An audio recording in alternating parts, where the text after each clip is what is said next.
Karir Anas Urbaningrum digadang jadi capres Demokrat hingga berada di titik nadir.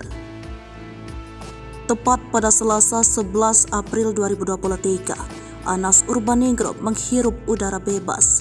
Ada dua agenda yang akan dijalaninya, yakni pidato tunggal dan melawat ke Blitar untuk sungkem kepada ibunya. Anas pernah berada di puncak karir politiknya. Petinggi Demokrat kala itu, Max Sopacua, pada 24 April 2023 silam menyatakan Anas disiapkan untuk menjadi capres di pemilu 2014 silam. Namun karir cemerlangnya langsung berada di titik nadir karena kasus mega korupsi yang menjeratnya. Seperti diketahui, karir pria kelahiran Blitar, Jawa Timur 53 tahun silam itu dimulai saat kuliah di Universitas Airlangga jurusan politik. Anas aktif di HMI sembari menamatkan kuliah di tahun 1992.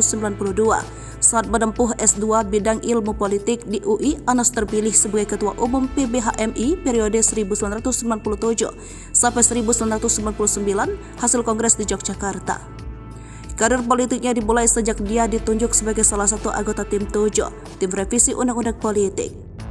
Lalu dipercaya menjadi anggota Tim 11, Tim Seleksi Partai Politik, menyiapkan kelayakan partai politik peserta pemilu 1999 pasca reformasi.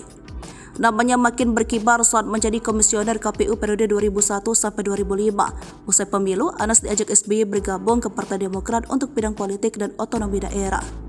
Kemampuan ilmu politiknya teruji di pemilu 2009 karena terpilih sebagai anggota DPR RI dengan terbanyak dan dipilih sebagai ketua fraksi Partai Demokrat. Karir Anas makin meroket saat terpilih sebagai ketum Demokrat di Kongres 2 Partai Demokrat di Bandung 2010, mengalahkan Andi Malarangeng dan Marzuki Ali. Dengan jabatan itu, Anas bahkan sempat digadang-gadang sebagai calon presiden dari Partai Demokrat alias penerus SBY. Namun karir politik Anas Urbaningrum yang selalu berjalan manis justru malah berakhir di Senayan.